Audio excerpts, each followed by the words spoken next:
which was a struggle between state and citizenry over access to state documents, particularly the documents generated and held by the country's military and police. And it's been said that we can tell a lot about a society by looking at how that society treats its archives. And so in that spirit, the intensity of the conflicts over access to state records in Guatemala from the early 1980s onward suggests a couple of different things, some of them quite obvious, that Guatemala is in fact still deeply undemocratic, even in the post-war period, but also that justice activists have nevertheless continued working to, at least towards the possibility of a different future, and have continued to make demands of their state as though it were a democratic state, as though it were going to honor certain kinds of obligations to transparency and to citizen access, even as they know that the reality of these requests being realized is actually, pretty unlikely. So I'll say a bit about the history of the archive wars, then I'll talk about the most significant battle of the archive wars, which was the effort to rescue and salvage the the archives of the National Police, which were discovered in 2005. And then I will reflect a little bit on the relationship of archival access to democracy, touching on both its possibilities and limitations. So, the archive wars. This series of attempts by Guatemalan citizens to gain access to state security archives and the ensuing series of attempts by the Guatemalan state to thwart that access begins in the mid-1980s, about 20-odd years into Guatemala's armed conflict, with the formation of the country's first human rights advocacy organizations. So that's really when people start to sort of mobilize around human rights as a kind of claim. That's when you start to see appeals to archival access as a kind of technology or a kind of idiom in which to make that claim. Underlying the development of that move, right, was the tremendous violence unleashed under the pretext of counterinsurgency against any and all who the state saw as its antagonists, which included, of course, the comparatively small numbers of armed guerrilla fighters seeking to overthrow military rule, as well as more commonly unarmed people like trade unionists and university professors and students, indigenous Maya communities, and so forth. And so as family members of the disappeared began to demand information on and the safe return of their disappeared loved ones, the question of state security records, from detention logs to intelligence files to field reports to anything that might offer clues as to the whereabouts or the ultimate fate of disappeared persons, who numbered something on the order of 45,000, assumed a paramount importance. Organizations like the Mutual Support Group, or GAM, this is a kind of Guatemalan analog to the Mothers and Grandmothers of the Plaza de Mayo, were founded in the early 1980s, similarly to the Argentine case by women who kept running into each other in morgues looking for the bodies of family members. And in trying to impel the Guatemalan state, which at this point is a military state, is decidedly not a democratic state, trying to impel them to divulge information about victims of state violence, groups like GAM and people who were affiliated with them began experimenting with a whole bunch of different kinds of strategies, some of which were more successful than others. So they filed countless writs of habeas corpus, right, the recurso de exhibición personal, to try to ascertain the whereabouts of those illegally detained, even though the answer was always the same, right, sin efecto, without result. They, and here I mean not GAM as an organization, but protesters more generally, raided the home of the outgoing Interior Minister, Donaldo Alvarez Ruiz, and found stacks of files of individuals presumably targeted for elimination, which they shared with Guatemala's major newspapers and were printed in the press in the early 1980s. In the late 1980s, they lodged complaints with the Guatemalan Supreme Court denouncing what they called the kidnapping of state archives, particularly the archives of the police and the military. In the early 90s, they fought back against plans by the National Police to destroy the archives of its Department of Technical Investigations, which was its sort of kind of political detective force. They worked with a Nobel Peace Prize laureate from Argentina, Adolfo Pérez Esquivel, to bring a new kind of legal appeal to Guatemala, the writ of habeas data, which is a kind of new thing that was invented and held that an individual had the right to demand access to any information held on her or on a family member by her government. So kind of data-oriented version of habeas corpus, and that's since been written into the constitutions of a whole variety of Latin American countries in the aftermath of the Dirty Wars. In the mid to late 90s, they pressured the state unsuccessfully to turn its archives over to the UN-sponsored Truth Commission, and they did not succeed on that front, but in so doing, they created a kind of thinkable political space for an anonymous individual to leak a lengthy file from the military's archives, known as the Diario Militar, that has subsequently led to a series of important prosecutions of army and police officials. This is basically a kind of 200-page long log of people who were disappeared and murdered by the military and the police. So they did all these things. They also fought to ensure, when the Presidential Intelligence Service was finally disbanded in peacetime in 2003, that human rights groups would be able to have access to get into its archives and to at least take photographs of what was there to preserve it, to prevent it from being thrown away. And then finally, the accumulated experience of these 25 years worth of archive wars prepared justice activists to seize on and take full advantage of this very surprising an unexpected discovery in 2005, which was the 80 million page archives moldering away in terrible conditions of rot and disorder of the by then disbanded National Police. So I'll talk more about that in a minute, but I'll just point out that, of course there are many other cases around the world in which, in the aftermath of civil war or dictatorship or genocide, societies have struggled with the political and the logistical challenges of dealing with the documents left behind by past oppressive regimes. So it is a kind of key component of any kind of democratizing effort, at least in that at that level, is to kind of deal with the paperwork left behind by the people before. Key examples include Cambodia with its the Khmer Rouge records, or Germany after reunification, dealing with the Stasi archives. That's probably the example we all think of. Dealing with the records of past repressive regimes is sort of at the heart of any attempt to achieve political transition or political change. And those kinds of files are sort of inherently explosive, right? They are just, they're naturally going to contain information on enemies of the state, on informers or collaborators, on undivulged crimes, on the whereabouts of disappeared people, and many other volatile subjects besides. And there really is kind of no one-size-fits-all approach for how to grapple with them, not least because usually they're being grappled with in political circumstances that are very delicate, right? You're a couple years out of a peace treaty, you are in a kind of negotiated settlement, it's not necessarily the easiest thing to do.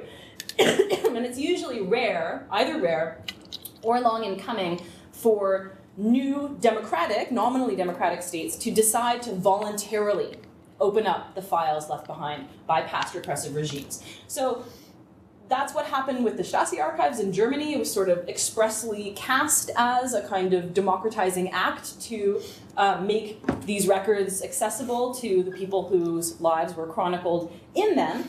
Or, closer to home, left-leaning governments throughout Latin America during the Pink Tide made moves to open up their military and police records. So Brazil, Lula opened up a whole set of military records, Argentina, Chile, excuse me, etc. So these are sort of acts in which governments open the files to make a point. That's not what happened in Guatemala. In Guatemala, the police archives and the Diario Militar and the other kinds of files that have emerged have done so unbidden by the state, right, against the wishes of the state. And so that's what takes these struggles over archival access in Guatemala specifically from being kind of procedural or reconciliatory matters to being really actually quite hard-fought contests over political power. Okay, so the reappearance of the police archives in 2005 was, an unwelcome surprise for the Guatemalan government, but of course a very welcome surprise for people who had survived the Civil War, who had lost family members, who had questions about what had happened, particularly because, when we think of the Civil War in Guatemala, we think about the military. We think about rural massacres, we think about genocide, we think about the Maya, we think about theaters of conflict that take place far away from the capital city.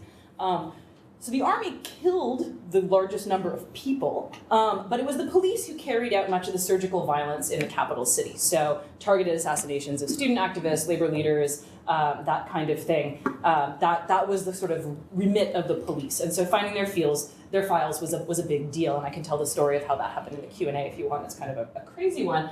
But so you end up with tens of millions of documents. So you can't take a picture of the whole thing because it's just sort of Warren-like nest of room after room after room in this enormous warehouse of rotting, moldy, at the time rat and bat infested, decaying records, dying a sort of slow death, not of political extermination, like being torched or shredded, but a kind of death through purposeful neglect.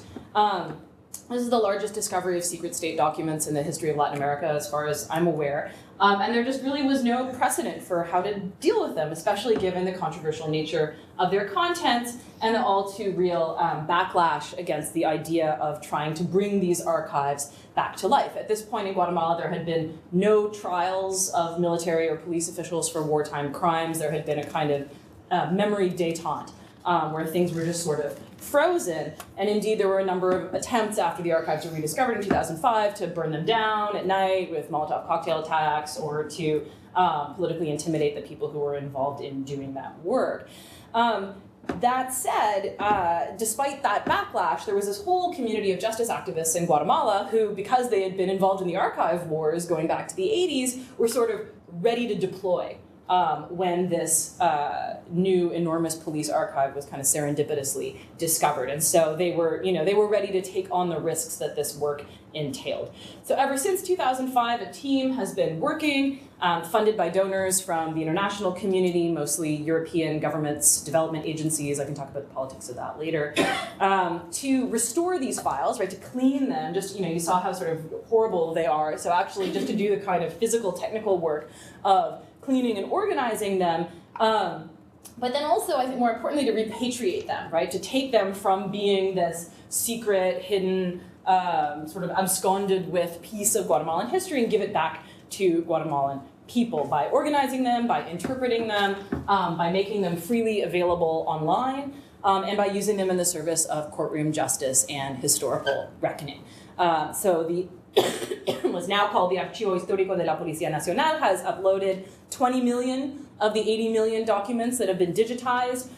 They're all available freely online on an online platform hosted by UT Austin. This is just a screenshot of the first page of their site. And you or I or anyone else with an internet connection can access them at any time on the logic that the democratic value of openness trumps individuals' rights to privacy. These documents are not censored or excised in any way, which is interesting. That's not true, for example, of the Stasi archives, where there are all kinds of restrictions on what bits of information you get to see when you ask for your file. So anyhow, all of this ends up helping to produce a result that nobody could have imagined, which is that today, more than 10 years after the reappearance of the National Police Archives, and despite many twists and turns and all kinds of opposition along the way, this archival rescue effort has survived in Guatemala. It's a big deal, continues to exist and stands, I think, as a kind of landmark example of what can be accomplished in terms of citizen empowerment vis-a-vis archives, not just in Latin America, but really kind of around the world. This project has become a kind of paradigmatic project, even though we didn't know that that was going to happen at the beginning, right? But that is what has turned out to have happened. There have now been trials using the evidence from these archives, and powerful former police and military officials, if not in huge numbers, are now in jail. So that's one thing. The archives have led to a whole sort of ecology of other kinds of social justice-oriented collaborations. So, for example, they've teamed up the Archives Project with the Forensic Anthropology Foundation of Guatemala, which for years now has been working to exhume mass graves and DNA identify the remains in order to try to connect them with surviving family members. There are all kinds of records in the police archives about, unidentified corpse turns up here and there on this date, we buried it here. And so to kind of try to use the archives to triangulate with forensic evidence in order to identify some of those 45,000 disappeared people.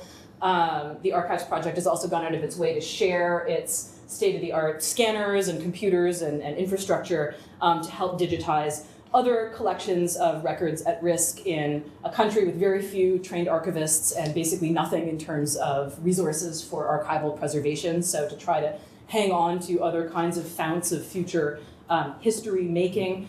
And more than 200 Guatemalans at this point have worked on the rescue of these archives. So that's a kind of major feat of capacity building. Before these archives were discovered, there were fewer than 10 trained archivists in the whole country of Guatemala. So the fact that you've had 200 people who are trained not only in archival preservation methods, but also in the importance of access to information as a critical element of citizens' rights is very important. So that's it for the police archives. I mean, I could talk about the police archives forever. I wrote a book about them. I'm not going to do that. Having given this sort of triumphal account of how great this is and how earth-shattering it's been, I wanted to kind of deflate that balloon a little bit. Because, of course, if we return to the notion that you can tell a lot about a society by looking at how it treats its archives, then examining the unlikely story of the police archives and their rescue paints a pretty complex picture of the circumstances on the ground in post-war Guatemala, right? These records were not voluntarily open, they were discovered by accident. They were not restored using funding and assistance from the Guatemalan government, but were rather funded entirely from abroad in the manner of a human rights NGO, which means that the archives project lives essentially donor check to donor check and constantly has to work to court new funders to keep itself afloat. The next time I fly to Guatemala, I have to bring $2,000 in cash that I raised from an anonymous donor so that they don't have to fire one of their scanning personnel, like that kind of thing. The Human Rights Ombudsman, who initially provided the institutional cover for the archives rescue, ended up becoming corrupt and collaborating with the FRG, which is the political party of the ex-general Rios Montt, to try to shut down the archives. There's been a huge backlash against the few trials that have taken place. This is an example of right-wing anti-trial propaganda that came up in the efforts to prosecute Rios Montt for the crime of genocide. And despite all kinds of efforts, the real prize that justice activists have so long sought, which is the archives of the military, remain secret. Most of all, there's the sort of number one big question in the air, which is that rescuing archives is not going to bring about the structural socioeconomic change that the country so desperately needs, and that generations of Guatemalans died to try to bring into being. So if the police archives are a microcosm of post-dictatorship Guatemala, then the larger picture is pretty gloomy indeed. So why then does the story of the police archives matter, if it does? I think it matters in part because it speaks to how hard it is, the very real difficulties of carving out oppositional political spaces in countries where the legacies of dictatorship remain so powerful that it's actually very difficult to talk about a kind of transition really having taken place. Certainly the overturning or the vacating of the guilty verdict in the Rios Montt genocide trial speaks to that, but it also matters because it shows that even in the unlikeliest of environments, real successes can still be achieved.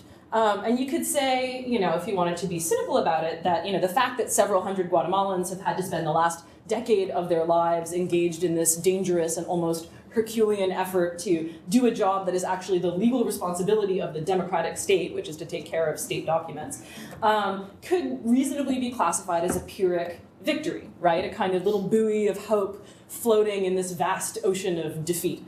But post-war Guatemala is not a perfect world. And the country's idealists long ago figured out that if they wanted to have a different kind of society, they would have to assume the burden of trying to create one.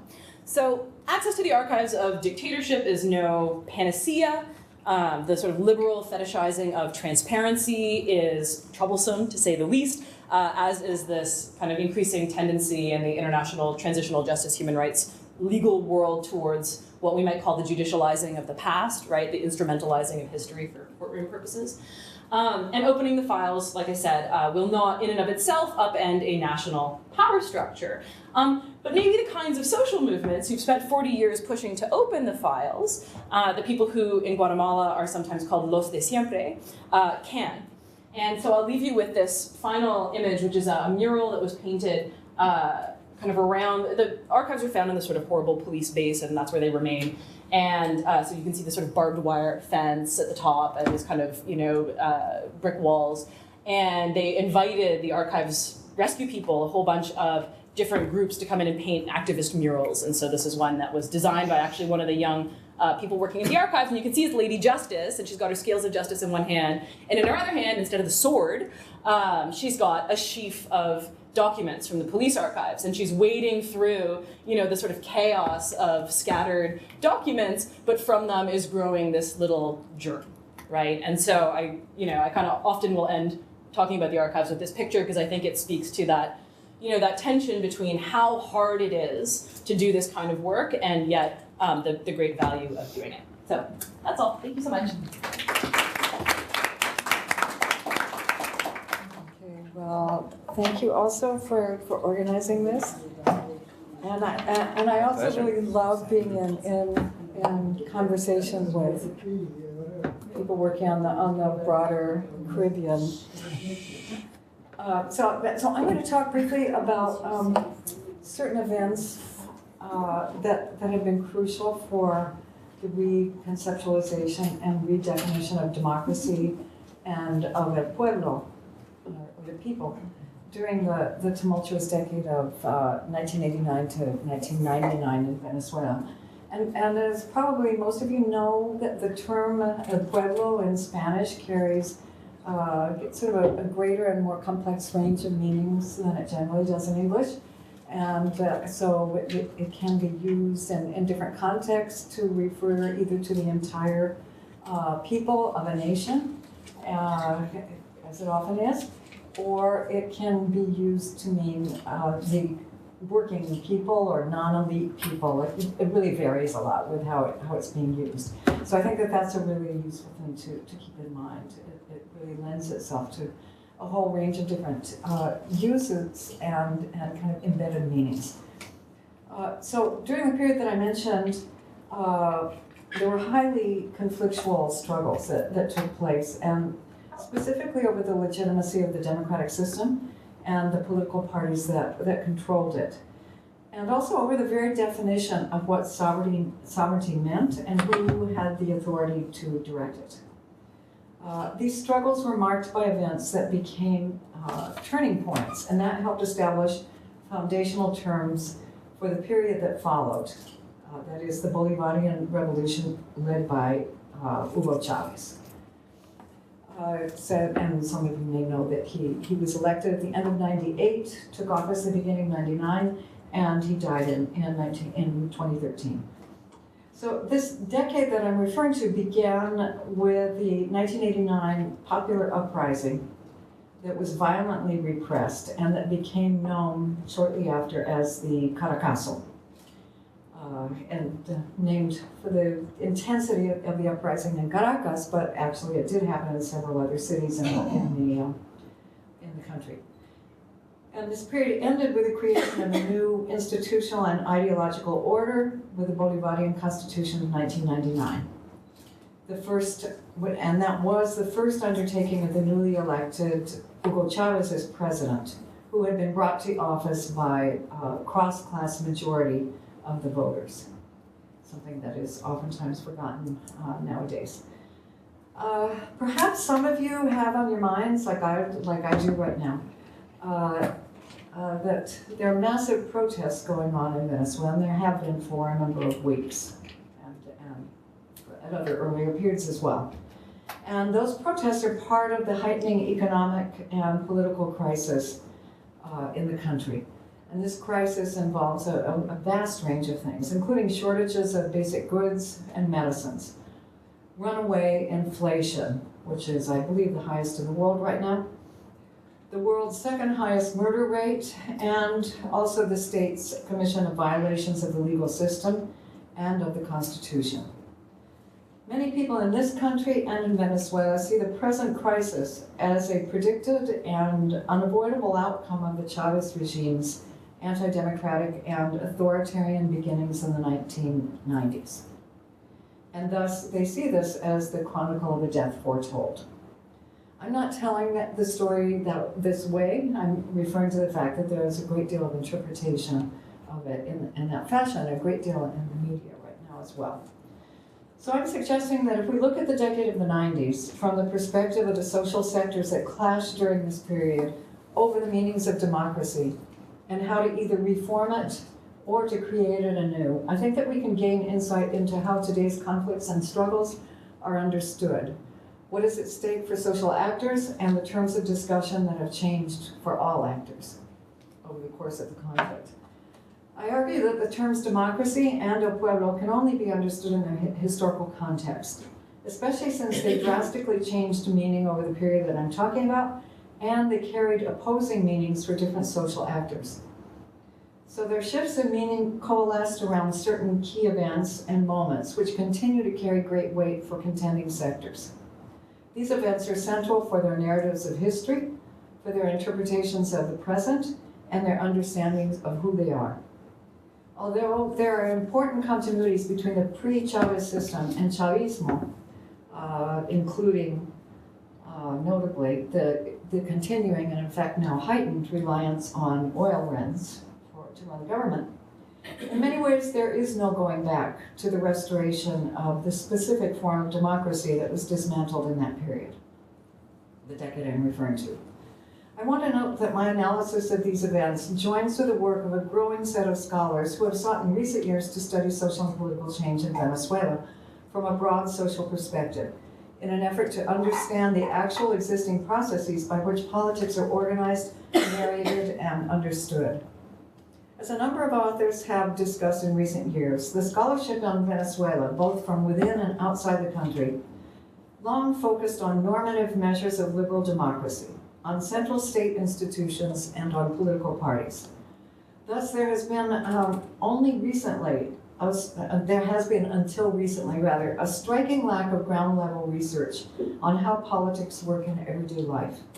The top-down focus on state institutions and on macroeconomic indicators has led to the representation of Venezuela in the media, the academy, and official agencies as an exceptional democracy.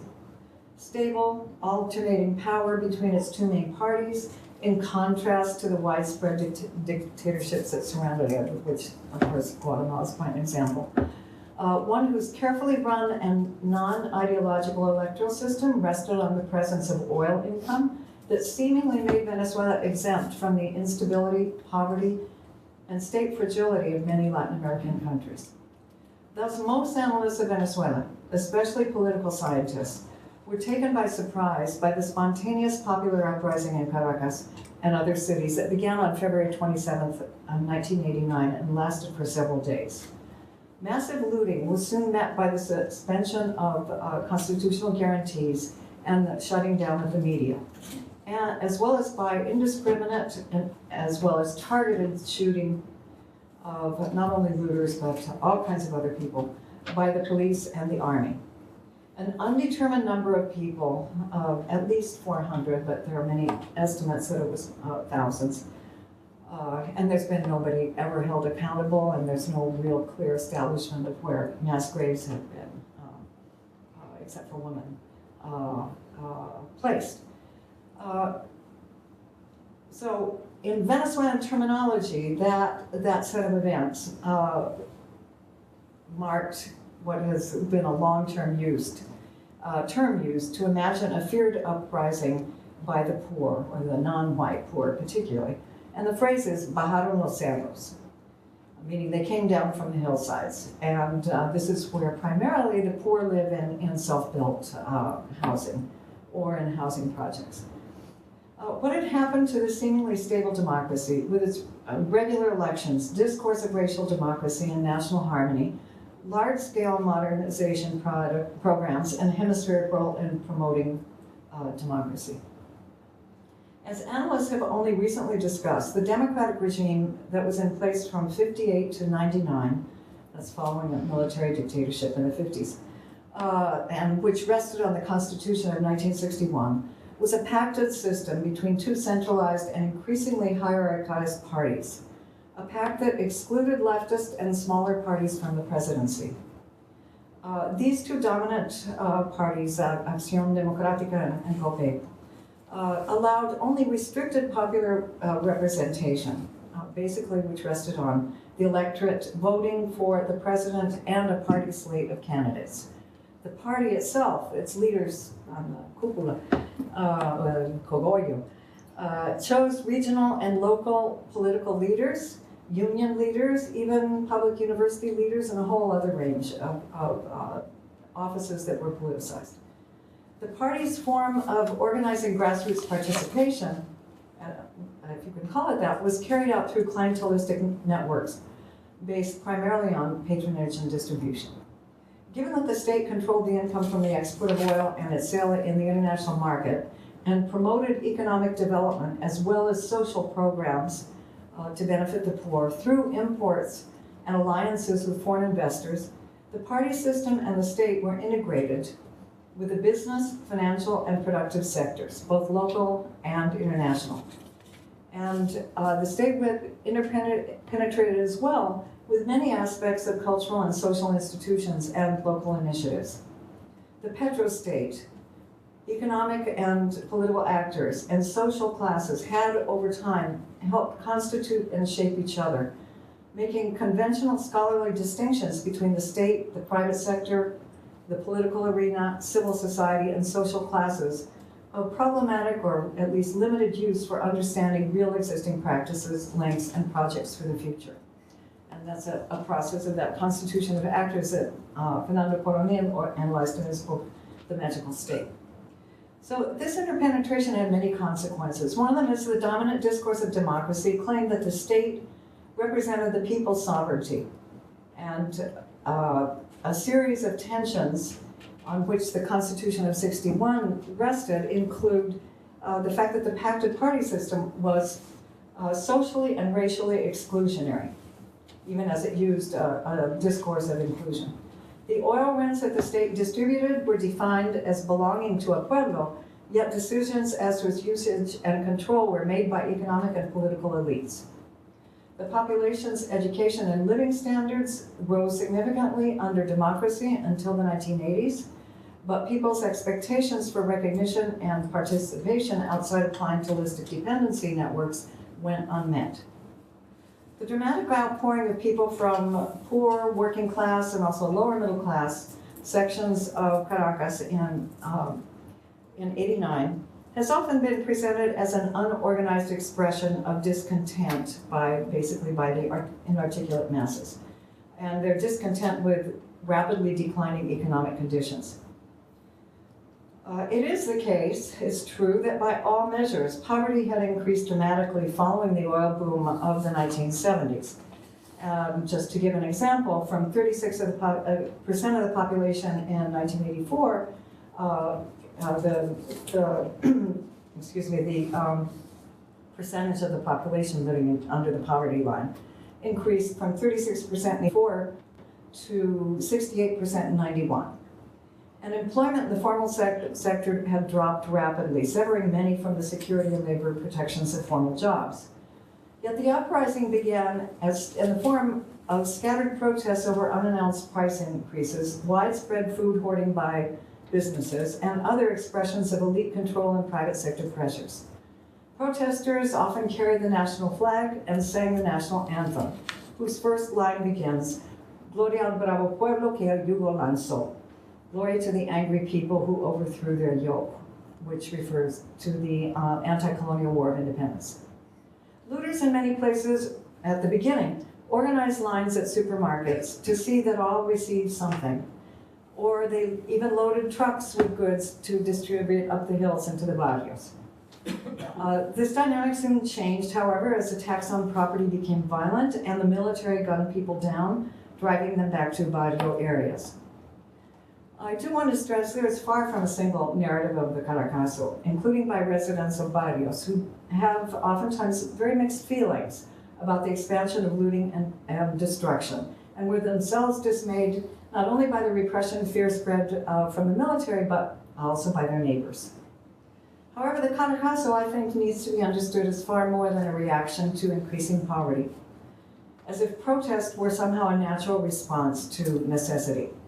Political and economic factors, so often separated by academics, along with cultural factors, usually ignored, work together to create a widespread anti-party, anti-politics discourse that viewed the dominant parties that controlled the electoral system and that privileged the elite business sector as having betrayed a pueblo and lost legitimacy.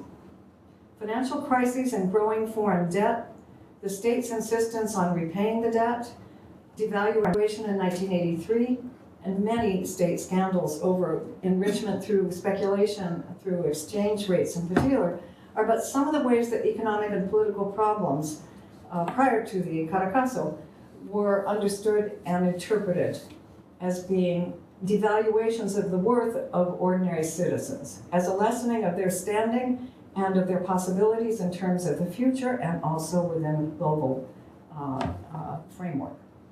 So the spectacle of top political and business figures becoming rich through access to financial organs that mediated between the domestic and the international arenas were key factors in the delegitimation of the democratic system. The Caracazo thus became a turning point in several ways, and it was viewed differently by different sectors. It was seen as the unmasking of the political elite. The president, Carlos Andrés Pérez, announced that he and his officials had secretly signed an austerity program agreement with the IMF, contrary to his campaign promises, and without any announcement or consultation. This initiated several years of drastic economic decline for the popular sectors And along with a neoliberal deregulation came a banking crisis in 1994, capital flight, and increased government foreign debt. It also unmasked, from a popular sector perspective, the violence of the state, whose discourse shifted from the glorification of el pueblo to a discourse of the non-white pueblo as a savage threat, and the need to contain it with military force. So the society became increasingly militarized. From the perspective of young dissident army officers led by Hugo Chavez, the Caracazo represented a historic betrayal of the military's mission to protect El Pueblo. Chavez later depicted his having been ordered to attack El Pueblo as being the turning point in his political thought. From the perspective of many upper and upper middle class sectors, it marked a turning point in their alignment with a political project that promised inclusion, a turn instead towards austerity, and a distrust of popular sectors. The two main parties rapidly lost support, and over the course of that decade, they self-destructed. At the same time, in a process that has been little studied, many forms of autonomous organization, political protest, neighborhood-based support networks, human rights organizations, land organizations started to take hold. Some of them were inspired by the Caracazos, others were embedded in the possibilities of popular protest, as Alejandro Velasco has analyzed in his wonderful book, Barrio Rising, also as Margarita López Maya has analyzed for this period. So I will just comment now briefly on the closing event of the decade, skipping over a number of other important things to point out that Chavez's unexpected rise as a leading candidate for the presidency in '98 was through the creation of a movement, Movimiento Quinta República. That was the eventual name he got, despite his initial rejection of the idea of running for office. His campaign throughout the country promised to call for an Asamblea Constituyente, to create a new constitution and a new foundation for El Pueblo to be an active participant in democracy, doing away with the pact system. This campaign mobilized people at the grassroots level who had not been previously active, and drew support from a large range of networks and organizations. He was elected at the end of '98 with 56.2% of the vote. So as we know, constitutions may be seen as expressions of a vision of a hope for a future, and a statement of a commitment to constructing it through certain procedures and moral commitments. They are not a map for how to get there. The '99 Constitution is notable in that respect. Many of its statements of intention are not clearly defined. Some of the principles of operation stand in tension with others of its principles, as quickly became clear as the new regime began interpreting it. These tensions and contradictions, however, stand outside the scope of what I'm commenting on here. Exactly. The Constitution centered on institutionalizing the power of a pueblo soberano, a concept which Chavez often used to stand for the nation, or he would just say, oh, and stand for the nation, and I think it's very important to keep in mind, this was in the context of declining national sovereignty in the face of foreign debt and of oil industry privatization. So it had a whole set of meanings, and he'd often just say, es soberano, and people know it's a pueblo soberano. He also used that term, though, to stand for the poor or the common people, as opposed to the elites and their foreign backers. Methods of direct democracy that had developed with time were now made law, or were placed in the Constitution. Some of them were then later, through decrees made law. There were now 5 branches of the government. 2 of them were supposed to be direct representatives of El Pueblo. Modalities of direct participatory democracy were built into the Constitution, and it described citizens' rights as going well beyond the electoral process, including their participation in the formulation and control of execution and control of public administration. In contrast to the '61 document that only discussed representative democracy, this new one sought to combine means of active participation of the citizenry with means of forms of representation. It established a series of social rights as universal rights of citizens, which also marked an important change from the civil rights guaranteed by the previous Constitution. The new rights included the right to health care, education, dignified housing, and others. And it's also important to note, these were not presented simply as promises, but as components of what constitute an imagined good life to which society should aspire. In the effort to obtain the elimination of poverty and inequality, this new constitution rejects compensatory mechanisms stressed by liberal and neoliberal regimes that are based on the notion of the self-defining individual. Rather, poverty is presented here as a product of exclusion from access to social rights, exclusion even from the human condition as a full member of society. And this is in keeping with premises of UN development programs in the 90s.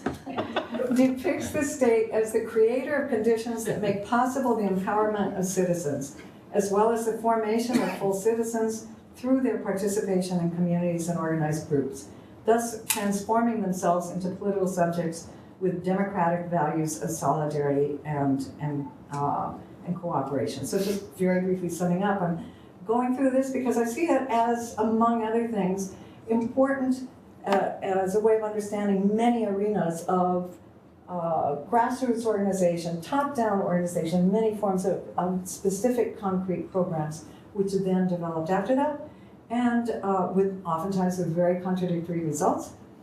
And also important to understand in the present context of conflict, the differing interpretations and uses that the groups have made of aspects of it, and how the Constitution is also now being used as a basis of legitimacy, as a basis for making demands, and as a train of struggle among contending groups. Thanks. Thank you very much, Julie. We're going to end up with the earliest period that we're discussing today, and Ilán Ehrlich from Modern Community College and a product of the Graduate Center's Department of History. Yes, thank you. He's going to speak on electoral reform of the 1940 Cuban elections. All right, so thank you. I have, when I was making this up, I thought, this talk has to be interesting because I'm basically going to be talking about all manner of corruption and chicanery and stealing and fraud and all that kind of good stuff. So let's see if it can live up to the billing. I think another thing to keep in mind when we're talking about Cuba is there's always speculation about, this is obviously, I'm talking about the 1940 elections, and this is really an election about reform and a reformist party in Cuba. But I think in some ways, when people wonder, and there's a lot of people who wonder, what comes next, or what does the future hold in Cuba? Sometimes it's interesting to look back in Cuba and see what there was before, not necessarily that this is what the future is going to be, but I really believe that there are some clues there that merit some attention. So I really kind of want to look at four kind of aspects of this. The 1940 election is interesting on a number of levels, but chiefly because it's the first time in 16 years in Cuba that there is a real election where all political parties are allowed to participate. Not that everything goes perfectly with this election, as we're going to see, but it's really the first time in 16 years where in Cuba, all political parties of any persuasion are allowed to participate. But in general, just to give you, I want to start off with kind of a larger picture a little bit.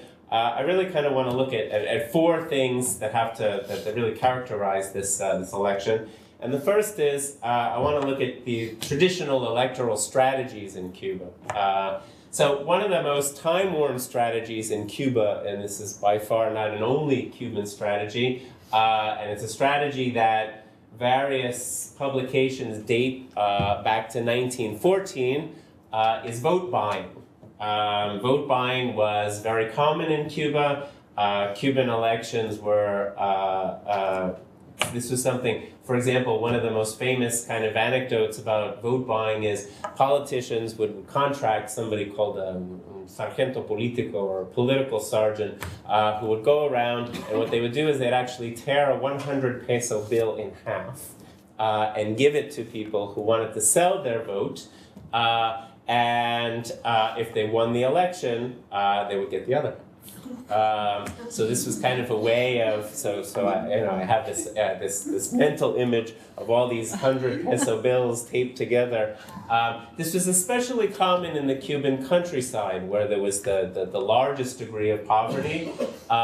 There was also, and this is something I'm going to get into in a little bit too, a great deal of cynicism in Cuba about politics in general, and a great deal of disappointment as well. I think this is also heightened by the fact that Cuba's independence war, if we really kind of think about this, and I think this is one of the things that makes Cuba unique, Cuba is a country where as late as the 1950s, there are veterans of Cuba's independence war who were alive, which is a very difficult thing for, we think of George Washington or John Adams as being alive, a million years ago. In Cuba, these people were alive.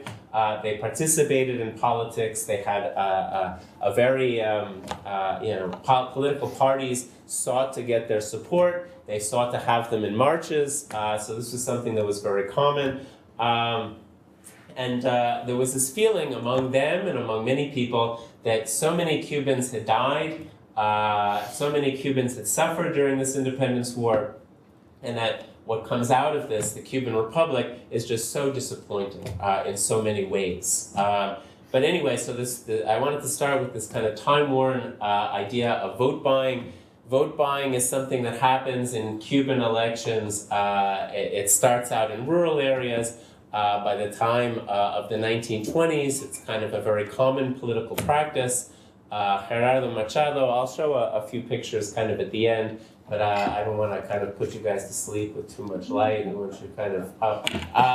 But anyway, Gerardo Machado, during his presidency in the 1920s, used to publicly auction off political posts from the presidential palace.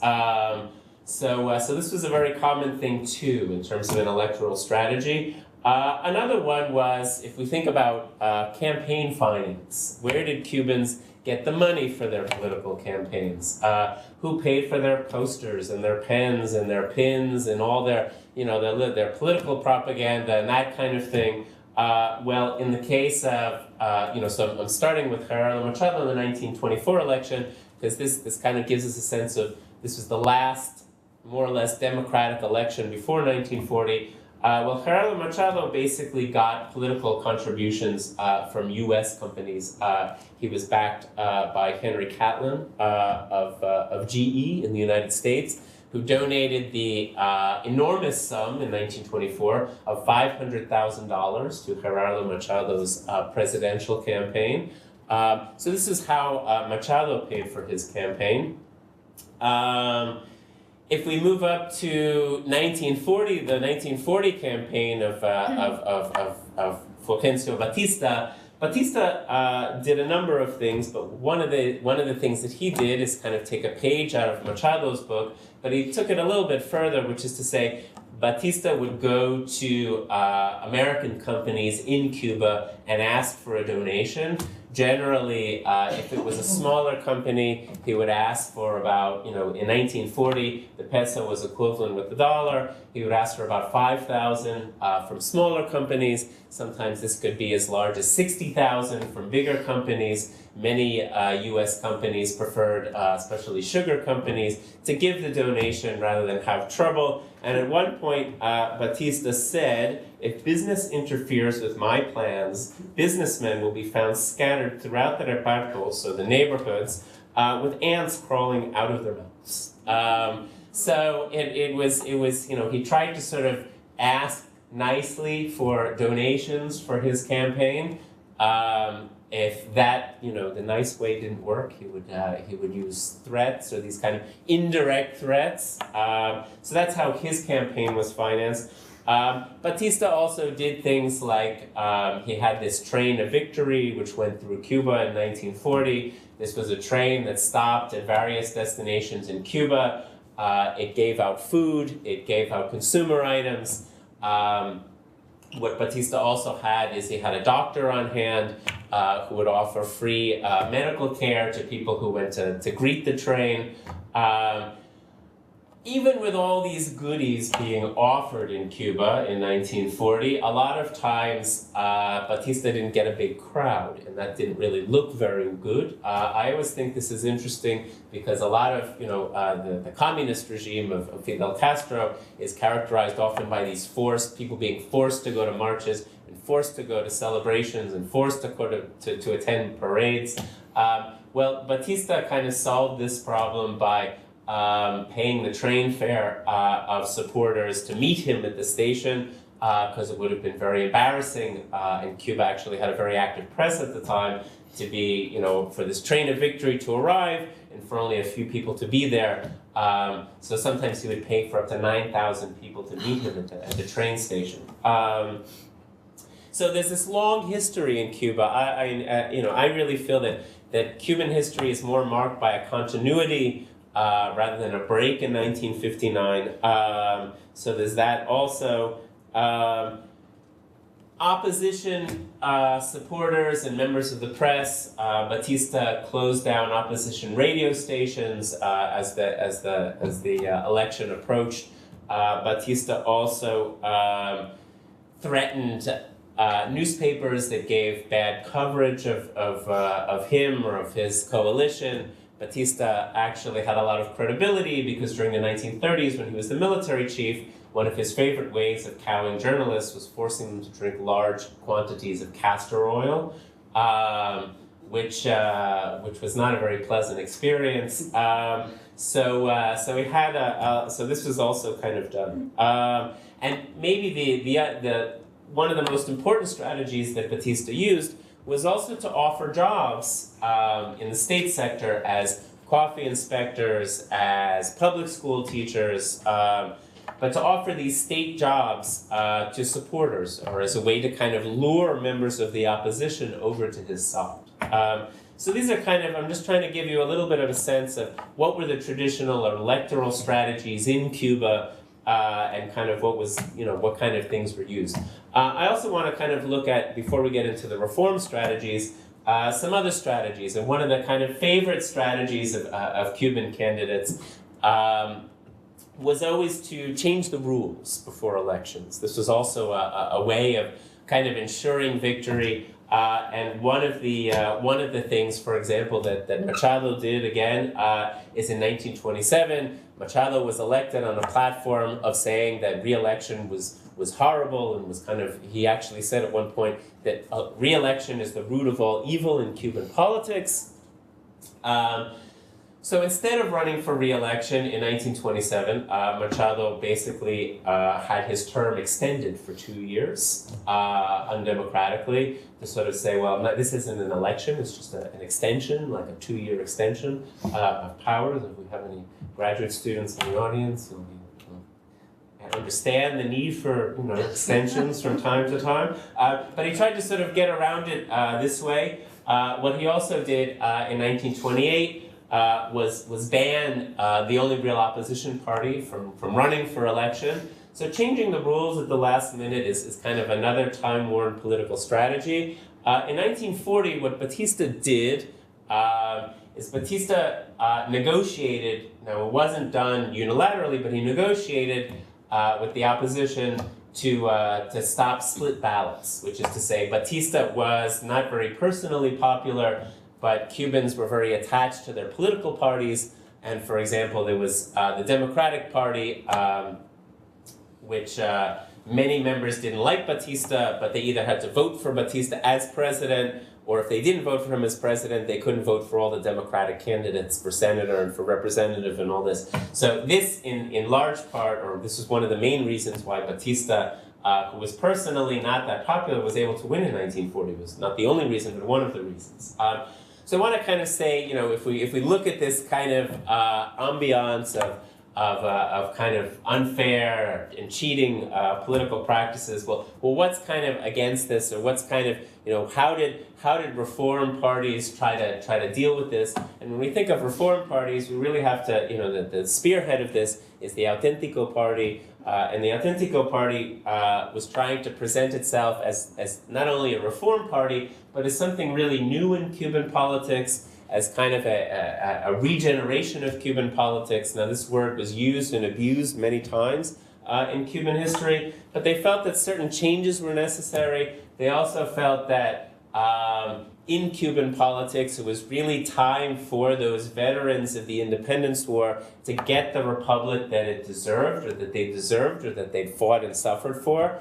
And so among those things that happened was that the Auténtico Party really stood for the idea of no money in politics. And this is kind of how they went into the election. Now, Auténticos didn't have a lot of money to begin with, but it's also important to keep in mind that some Auténtico figures, especially the leader of the Auténticos, Ramón Grau San Martín, were personally wealthy. Grau had a thriving medical practice. Now, he had been in exile in Miami since 1934 when he came back before the elections. But there were Auténticos who had money, who chose even not to spend it because there was this idea that the Auténtico Party was going to represent a new kind of politics in Cuba, a politics that was not going to be about political machines, it wasn't going to be about money, it was going to be about putting forth good candidates, honest candidates, popular candidates, genuine candidates, and that's what Grau represented. And this is kind of one of the things the Auténticos said: we don't have the money, we're not getting, we're not threatening businessmen that ants are going to be crawling out of their dead bodies, that we're just going to go on the radio, we're going to write, we're going to go in the newspapers, we are going to whip up popularity, we're going to get popularity the old-fashioned way, we're going to visit small towns, we're going to make speeches, we're going to show ourselves to be good people, and that people will vote for us that way. So there's this rejection of money. There's also this rejection among Auténticos of looking for political positions. Batista had and actually created a split in the Auténtico Party by offering certain members positions, inspectorship jobs, things like this. People who did this were eventually excised from the party. They were expelled from the party. Grau even said, we are not a party that seeks to, he said, this is going to be the first time in Cuba that a political party is not going to seek to benefit its leaders, but we are going to actually try to share Cuba's very genuine wealth with its people. There's that Pueblo word again. And last but not least, so there's this idea of going into the election and trying to just be real and genuine and rely on personal popularity. And then let's look at the results. So what does this get? Right? Which is to say, can you win an election in 1940 in Cuba, or maybe ever in Cuba, without money? Do you need the money? Do you need the donations? Do you need all of this? And the answer is, yes, you do. The Auténticos actually got more votes than any other political party, but they were part of a losing political coalition. They learned a very painful lesson, which is to say they were very idealistic. They felt they could win an election without spending money. They felt they could win an election without a very deep-rooted political apparatus. They felt they could win an election by presenting themselves as honest, decent people who were going to do good by Cubans and not enrich themselves. And it didn't work. And what's interesting is Grau and the Auténticos learned a very important lesson from this. And the important lesson was, you gotta play by the rules. In 1944, when Grau runs for election again, they recruit wealthy donors. They put wealthy people on their tickets. People who were wealthy Auténticos who refused to spend money in 1940, all money on their political campaigns. So the Auténticos, in many ways, they tried to reform Cuban politics in 1940, but Cuban politics ended up reforming or anti-reforming the Auténticos. So these photos are basically about how how Cubans basically had a very negative view of politics. So if you look at this, there's a very well-known Cuban satirist from the 1940s named Jose Roseñada. He's contributed to a lot of Cuban publications. This is the magazine Carteles, but it shows, this Cuban. This is Liborio, your typical everyman Cuban, obviously getting taken for a ride by politicians. So the other kind of thing was Auténticos really thought they had an opening because there was such a disgust with traditional politics, and as kind of expressed by this, but they, it still didn't work. So this kind of just shows you one of them. Here's kind of another of them, but in Cuban politics, the jamón was kind of seen as the spoils of office, and that Cuban politicians were always looking for the jamón. They wanted the jamón. Everybody wants a slice of the jamón.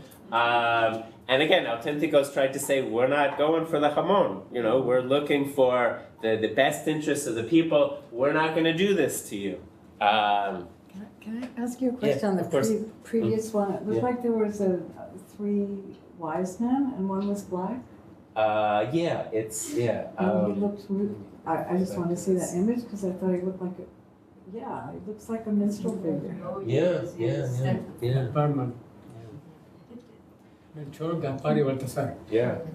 All right. So that's good.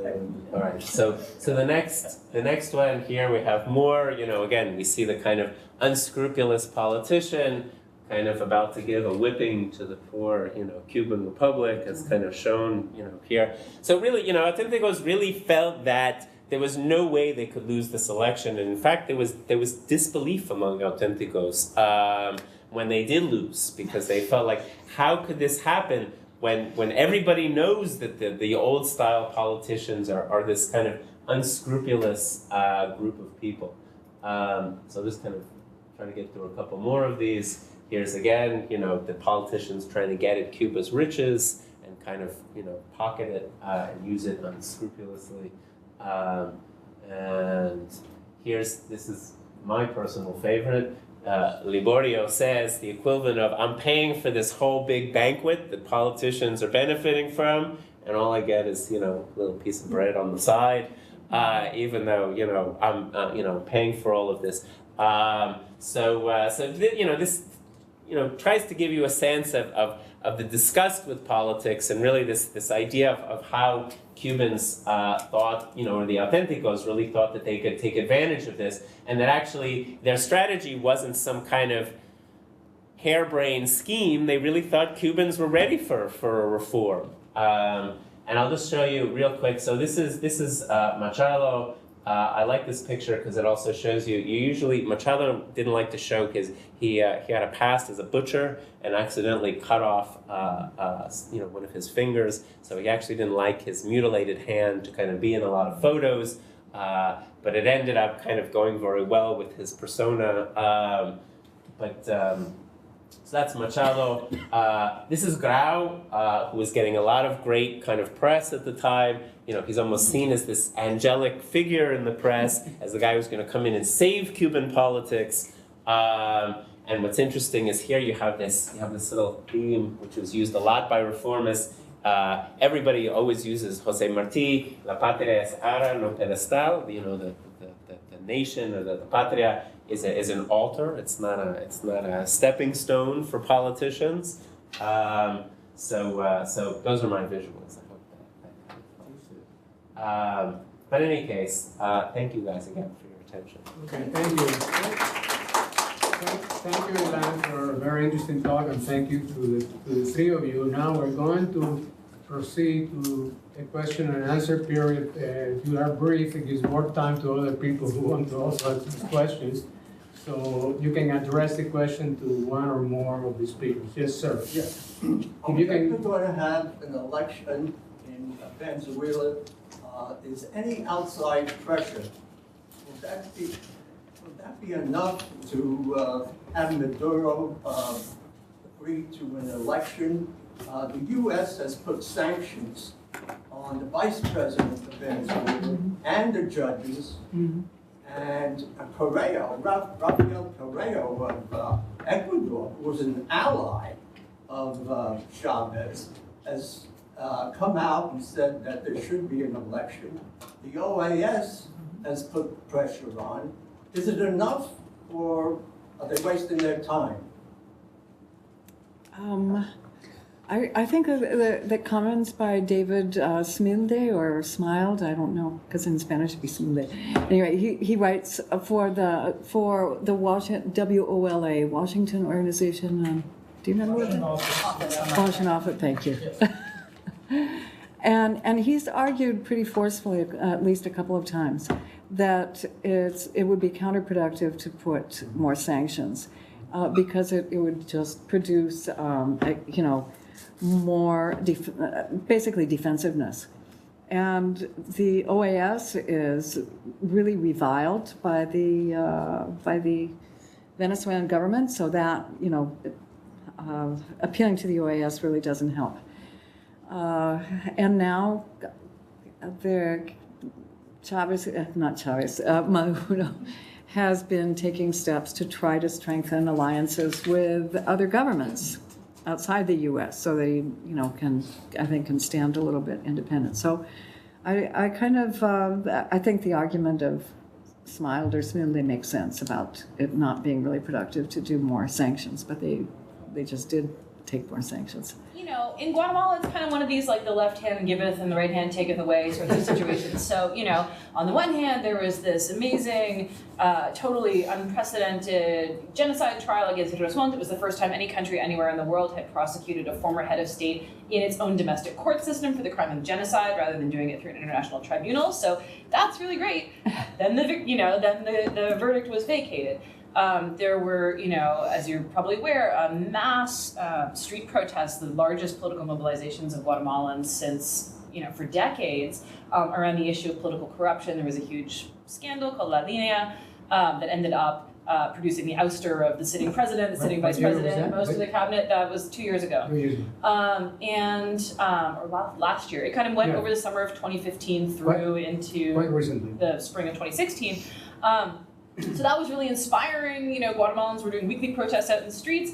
And then there was a presidential election in which they elected this, comedian, former blackface performer kind of guy who was a cipher for the old military dinosaurs. So, it's one of these, like, one step forward, two steps back kinds of situations. And I think that, progress, such as many of us in this room would define it, always exists in dynamic tension with the forces of reaction. So I think in Guatemala, things are very different than they were during the years of the war, and yet they're also not.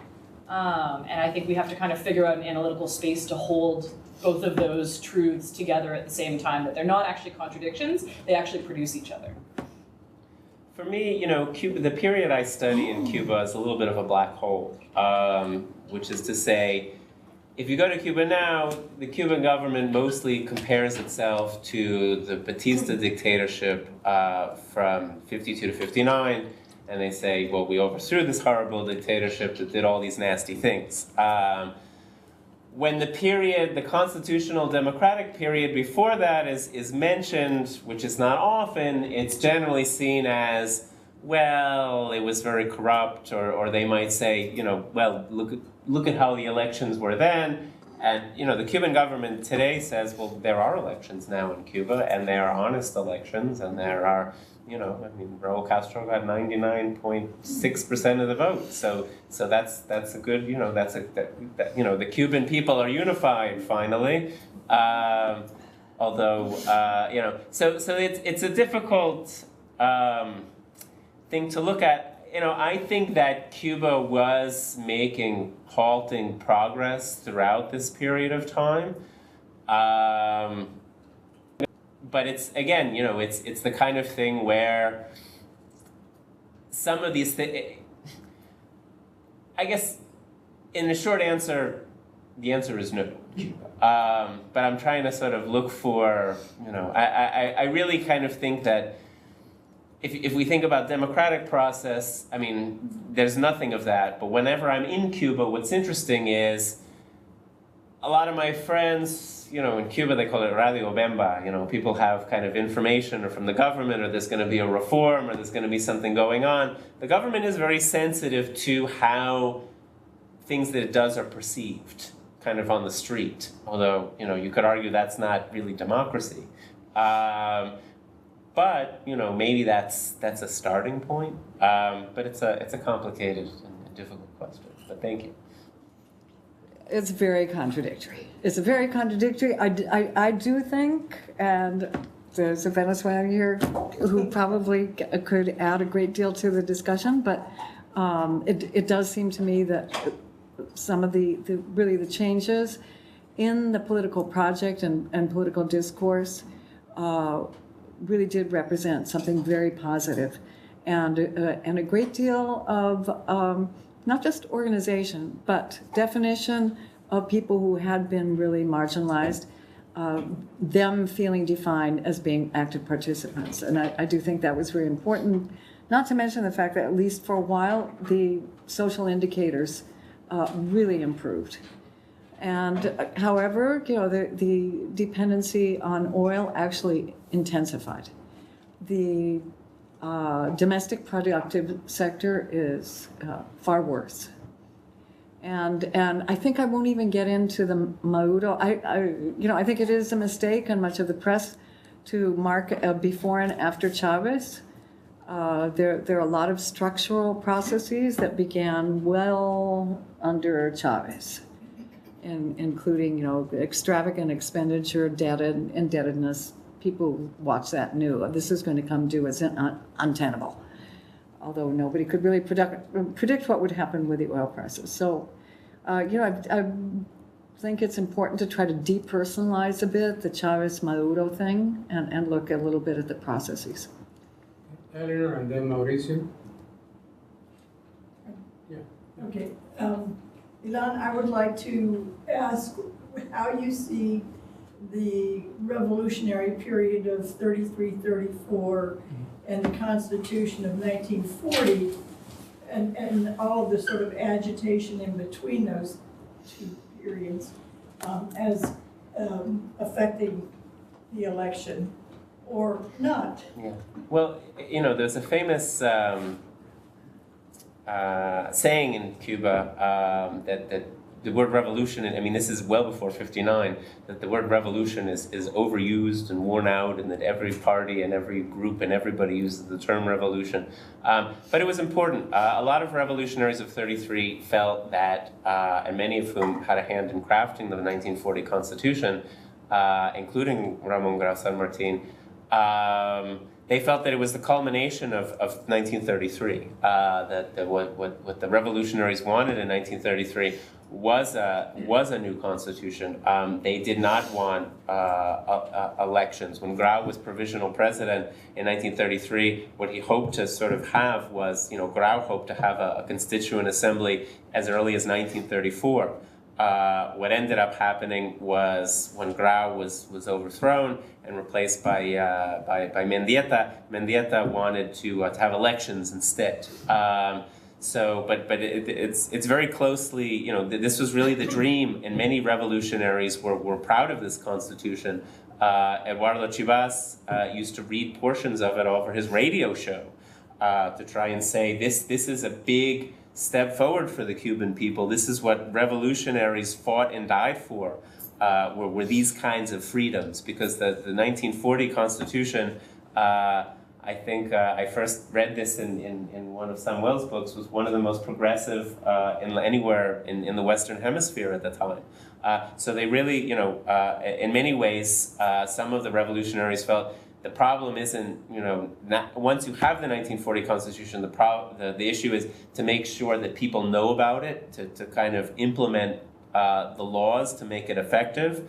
But they really felt that their work as revolutionaries was a lot of that was in that Constitution. And for what it's worth, even Fidel Castro in the mountains, his proposal was, when Batista overthrew the government, was to restore the 1940 Constitution. Mauricio? Oh, okay. I have a question regarding the Guatemalan case. What do you believe, what were the reasons for the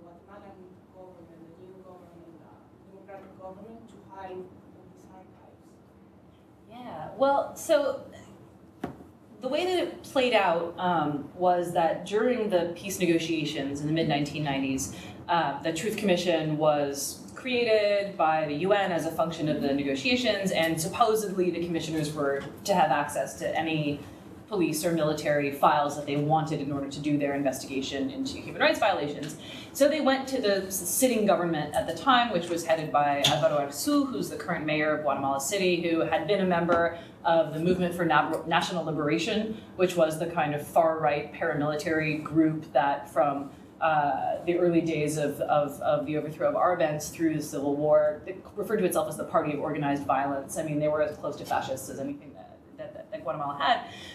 So this is somebody who had his own kind of partisan political stance, and so the official position was those documents don't exist, or we destroyed them, or we lost them, but you can't have them. So there were a set of different rationales for it.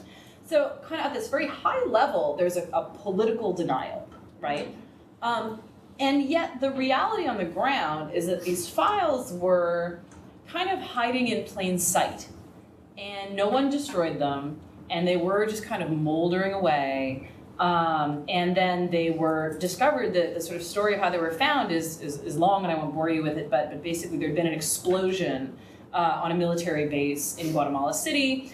It was known that similar conditions of a possible explosion were present in a munitions depot on the police base nearby, and so the Human Rights Ombudsman's office went to do a kind of safety evaluation, and they found all these old papers lying around, and they were like, "What's all these papers?" And the police person said, "Oh, these are the old archives of the police." So you have this kind of political denial at the high level, and then this sort of benign neglect on the ground. And so I think it's just, one of these, this is sort of the interesting thing about old records for governments in general, not just in Guatemala, is that on the one hand, you can make these sort of Foucauldian arguments about, archives and power and information and surveillance and governmentality and all of that stuff. And on the other hand, it's like a huge logistical pain to keep huge amounts of old papers around. So like in China, actually for quite a long time, there's been a practice of, this is, even before the revolution, of, new governments sort of selling off the records of prior regimes because they just can't actually store all those papers. And so in flea markets in Beijing, you can go and buy garbage bags full, as a private citizen, garbage bags full of Communist Party records from the Mao era. And that's how historians do their research. So, on the one hand, the Communist Party archives are closed. On the other hand, it's just crap that they're selling off because they don't want to deal with it anymore. And that's the tension of archives. The question is, how hard is the paper? Yeah. Well, and with the Stasi, when it was clear that the wall was going to fall, right, and that East Germany was about to become a thing of the past, the Stasi spent a couple of weeks trying desperately to destroy their sort of high-impact files. So first they started by trying to burn them. But, in those of you who've been to Berlin will know the Stasi compound is this sort of big city block. It's very recognizable.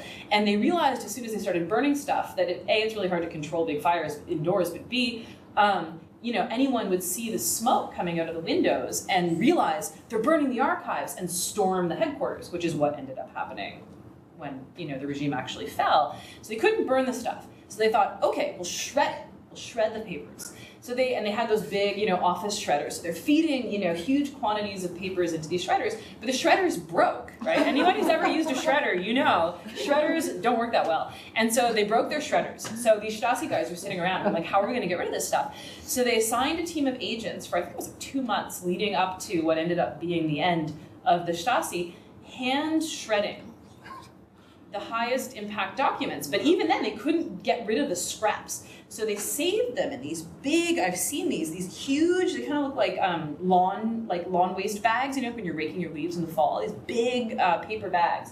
And they filled 15,000 of these paper bags with these hand-shredded bits of paper. And then they put them in this copper-lined underground bunker underneath the Stasi headquarters in Berlin, which is where they remained.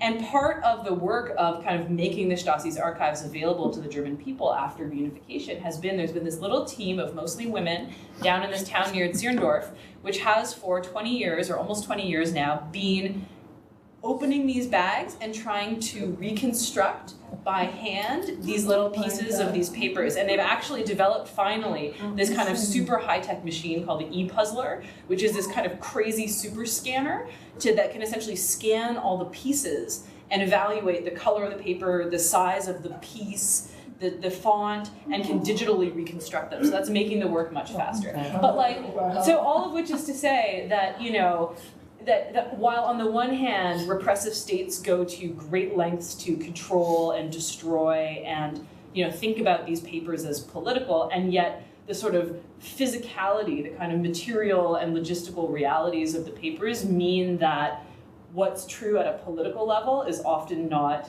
doesn't usually match up exactly with the reality on the ground. Yes, sir?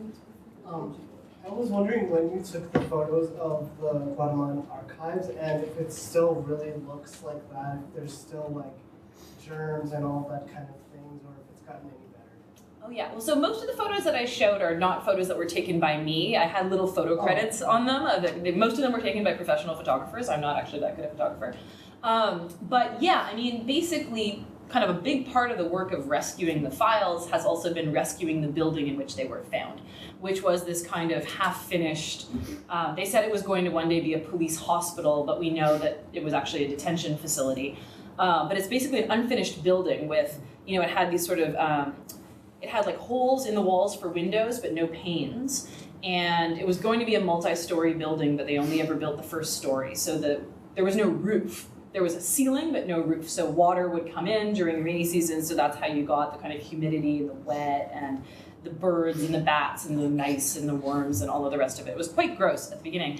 But so a lot of what they've done, which you wouldn't think of as like rescuing the archives because it doesn't involve reading the documents, but it's in fact critical to the possibility of those documents' survival, had been to put panes of glass in those window holes and to fumigate and to deal with the bat, to do bat extermination, and to getting all the documents off the ground, because a lot of the area where these records were discovered is dirt floor. So building pallets to put the records, like all of that kind of stuff. Putting in skylights so natural light can come in. So actually now when you go, it's not fancy at all. It kind of feels like a jail. But it's much, you're not going to get like an upper respiratory infection by going in there, which you kind of did at the beginning. And I kind of volunteered on this project for a while in its early days. And, everyone, we all just had these gross sinus infections basically all the time because you were just breathing mold and spores and dust and all kinds of other stuff. And actually now they've really done an amazing work to recover it. So it looks much more like the picture with all the scanners and computers and much less like the big heaps of moldy stuff. I have a question myself for Julie. That agreement of the two parties, COPEI and Acción Democrática, to alternate power, was that a legal, enforceable thing? It was an informal agreement? In other words, what was the status of that agreement? I don't believe it was to necessarily alternate in power, but it was to exclude the other parties from really access to being elected to the presidency. By what methods? By you have to get a certain percentage to be represented? Was that? Well. No, because there were increasingly small parties that had some representation in the Congress. That at that time there was a two-chamber Congress. But well, now I'm not actually sure what the mechanism was. I know it was defined that way. I don't know if you know. What happened was that it was not a formal agreement. I mean, enforceable legal agreement. It was something that they had a meeting in a town called Punto Fijo. Mm-hmm. And then what happened was that it was the URD and then the COPEI. Right. the three parties. One, what they was the left party at the time, and what happened was that they and Ade, both of them started marginalizing Weld from political participation. How they did that was by financing, cutting finances, and cutting the people who would finance the elections. And whether they ended up dividing itself in the 1970s, and that's when mass and media. Well, media started before, but the mass started in the 70s.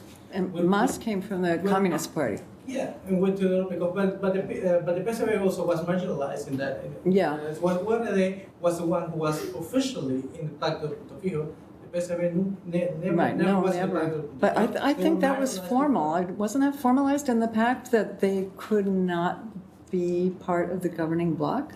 Yeah, I don't know if they formally stated that. I don't know if they formally said that, but they definitely had this ambiguous, and the moment they signed it, this ambiguous relationship with anything that was leftist. And then, Oh, yeah. And then in the 1960s, they ended up starting like a complete war against communism. That ended up with the guerrilla wars and all the political disappearings. And Right. Yeah, but yeah, it was like that. It was the only party that really was from the left that was participating. That was whether but they never amounted to anything. No, yeah, they were eventually excluded. but- Which was So I'll try to look into that and clarify better what the mechanisms were. yeah. Mauricio? Kirsten, I actually have two questions. One is for Kirsten, and in one level, I'm impressed by the amount of documentation that was produced by the existing regimes. And quite frankly, I'm not aware in Cuba that happened, and I don't think in Venezuela that happened. So the question would be, can we illuminate two things? What process of state building led to these effort documentation? Then another, which is it's a more question for researchers, how much information and analysis can you produce from those data? Can you, for instance, reconstruct the movement, the actual micro mobilizational processes leading to opposition to whatever was there? And it is the most obvious, the most simple but important need would be to document human rights violations. Beyond that, can we reconstruct actual political processes? So that's one question. But I'm impressed by those records, how systematic they were. And they had forms, they were typed. I don't think that's very frequent in many parts of Latin America, not even in Argentina. It just disappeared. The other question is corruption, Ilán and Julie, and violence and citizenship struggles. You find them all over the place. I mean, New York City in the 19th century into the 20th was corrupt.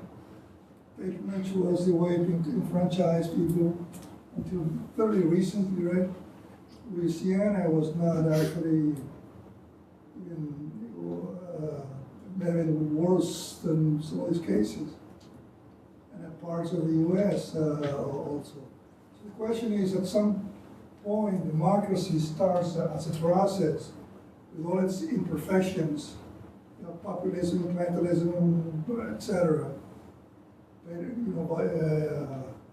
Violence, corruption. Use massively patronage, favors, incorporation of clients, the poor, if you will, through those things. And eventually they reach a plateau, right? And that plateau in the US now gave us Donald Trump. Just kidding. We seem to be a more durable. I hope we can endure this process, but I think we do in the US. Democracies, when they succeed, they manage to build up a process of a state building or institution building, but not in the cases that you're discussing. And for different reasons, you emphasize, I mean, you're not theoreticians, you're historians. But I wonder what will be your reasoning, your thinking as to why in Latin America, in these three cases, which are spaced out in geography, time, context, still you have comparable process of conflict and destruction of pre-existing systems. Right? Leading in the case of Venezuela, it was a struggle against Pérez Jiménez, as a struggle for democracy by the old elites. They were social democratic at the beginning. It's tragic. The whole thing ended up in being the failure after seeing the other act what they did. But maybe something would have happened where that would have evolved. It's also something I don't know. I'm not a historian of Venezuela, and I'm not a theoretician. And then, Cuba in the 40s, many people say, well, that was normal. There's nothing wrong with a little corruption. That's a way of spicing the system and having democracy work for a while. And eventually things get better as citizenship develops and so on. And in Guatemala, I don't know enough. But I would ask the same question, given what I just said about the impressive in terms of documenting violation. I don't know whether I take crack at this. And why did democracy fail? Why is it failing so radically, so frequently in Latin America? I can give you an oversimplified answer for Cuba, but my feeling would be it's the military. The military in Cuba never really accepted democracy, never really respected it, even when it went back to the barracks, supposedly, after 1940, and between 1940 and 1952. Military chiefs routinely threatened democratically elected presidents in Cuba.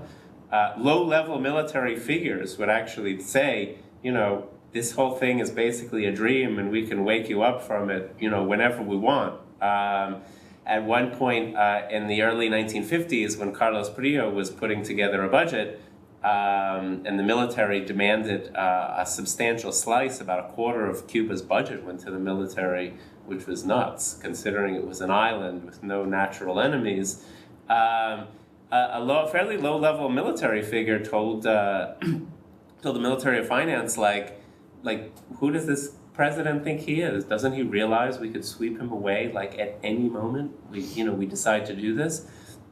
So I think the fact that the military in Cuba, now there were exceptions, there were notable exceptions, but I think Cuba's military never really fully accepted democracy. And I think, if you want to sort of implant democracy in Cuba today, the first thing to do would be to disband, a Costa Rica-style disbanding of the military. Because even if you have a democratic, let's say tomorrow in Cuba you have democratic parties and, you have multi-party elections, the military controls the economy in Cuba right now. And whether or not there's a democratically elected president, the military is going to have a veto over anything. Right. So I think, in Cuba, for me, the problem is, and I think it's a Latin American problem, but for mine, it's the military in Cuba. Institutions. Yeah, but I mean, if you get rid of the military, democracy will have its ebbs and flows, and but it won't just, if you ask why is there not democracy today in Cuba, it's because the military took over the government in 1952. And it wasn't just Batista. I mean, there were junior officers who were disgusted with many things, who felt that they were doing a good thing in Cuba, that the army was, would kind of renew, or kind of put an end to corruption or kind of clean things up. It never happens. But if there were no army to do that, there would probably be some form of democratic government, in Cuba today. Julia and Kirsten. Well, I mean, at least, in the Venezuelan case, I think there are other countries too. Part of what I was trying to argue is that if there was a narrow, highly institutional notion of democracy, limited to electoral democracy, and and one which, given the pact that we already talked about and the way that they did slates, it was not only hierarchical, it got increasingly rigid. It got in, and part of the reason also is the direct access of the state to the oil rents. They had the ways of concentrating that wealth more and more at the top. And so I think part of the problem that turned up was that the system was becoming less and less participatory, more rigid, and also resources, and I'm not just going to call it corruption, resources were getting more and more concentrated at the top. And so I think it's important to link what the economic relations are with the political structure, and to see that there was a movement. However, people feel like it's coming out now, which I think they're huge, terrible problems. There was a very serious impulse and effort to actually democratize, in a social sense, what democracy meant. And I think that's something you see in a lot of Latin America. There's a rejection of a U.S.-defined notion of democracy as being limited to a narrow notion of electoralism. Yeah, I'll pick up the corruption thread and then I'll answer your first question second. I think that, my discomfort with the language of corruption vis-a-vis Guatemala, even though it's obviously present, is that I feel like a lot of the ways we talk about corruption sort of uses this kind of cancer theory, where corruption is this deviation, right? There's a good functioning body politic, there's an effective state, there are operational institutions that were designed to serve the public good, and yet bad actors within them have, turned the thing and into this other direction. And so if we can just excise the bad, corrupt cancer, we would be left with the good functioning state institutions designed for the benefit of the population as a whole. And in Guatemala, that kind of that vision of the state never really existed. Guatemala's always had a very weak state that was essentially a kind of window dressing on a sort of unbroken chain of oligarchic control. And so, we use the word corruption because we don't really have a better one.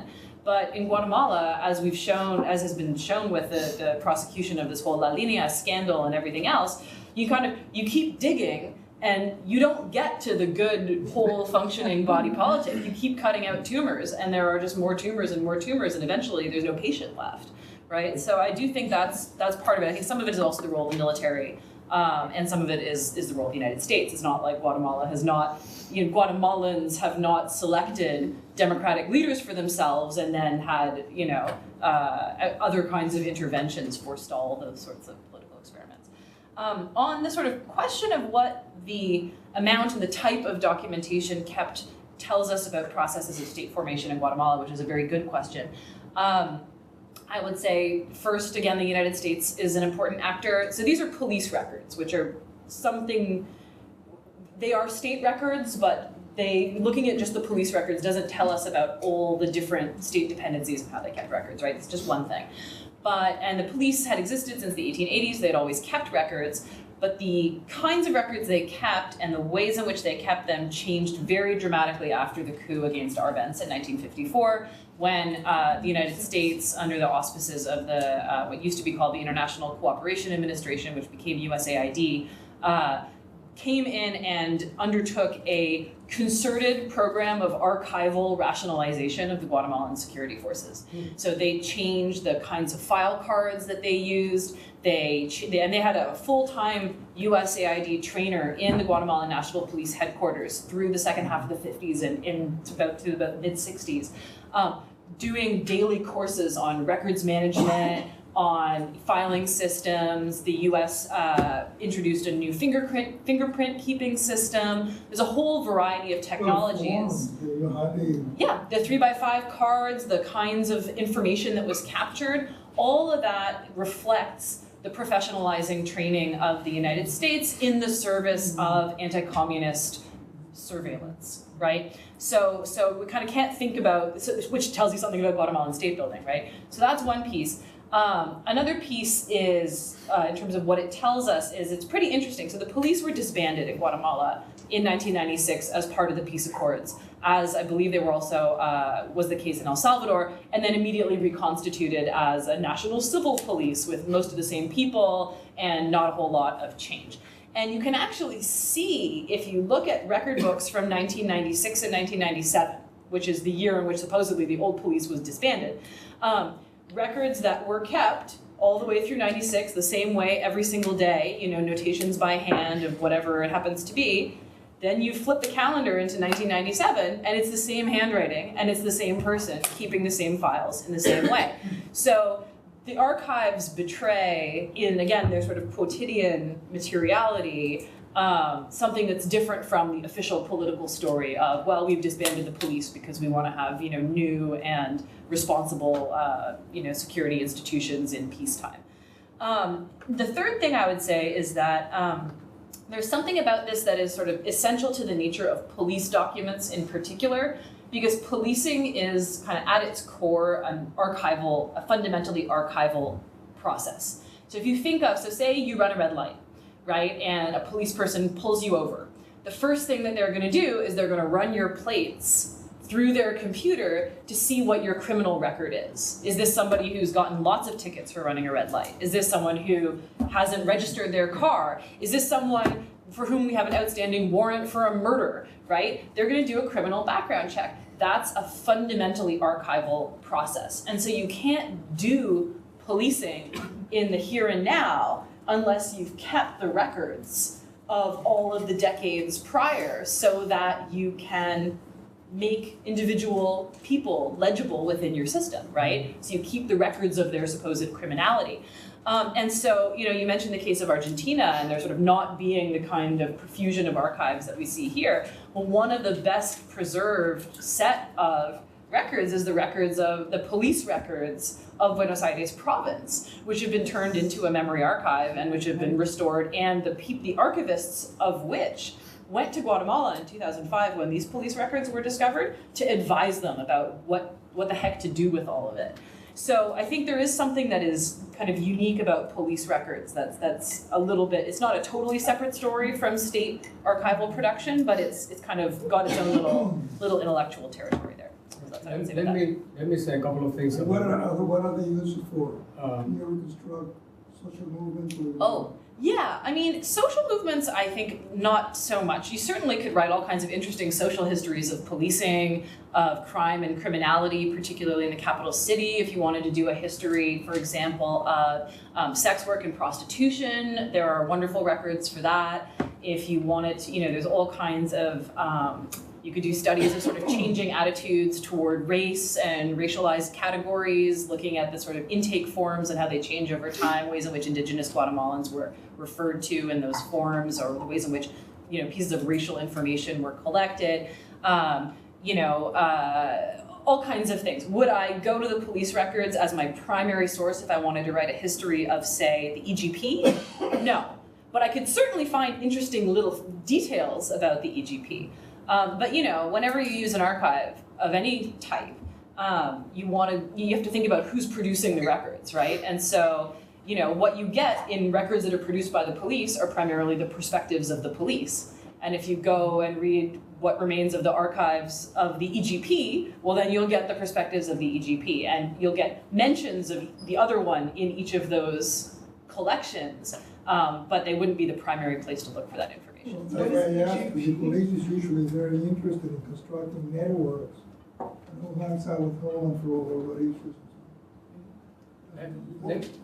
Let me say something about the Cuban files and then we'll call it. Could you just explain what the GP is?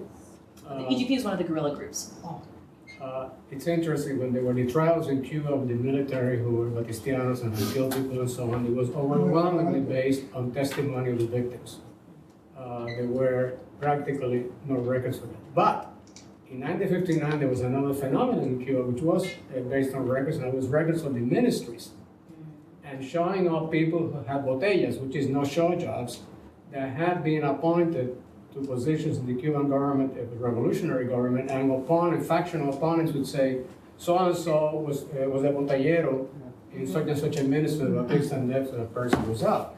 And it was particularly used in La Dirección de Cultura, which had been headed by Guillermo de Sendigan de Batista, and some of the intellectuals who were trying to present themselves as revolutionaries were unmasked by opponents again as having been receiving money from the Dirección de Cultura when Guillermo de Sendigan ran into Batista. So it's interesting that, but it is striking that all these files that you found in Guatemala, it was based overwhelmingly on oral testimony by victims. Anyway, I'm afraid the time has come to an end. This is a very interesting and wonderful exchange. So I thank you very much for having come, and look forward to hear you again at the Builder Center. Thank you very much. Thank you.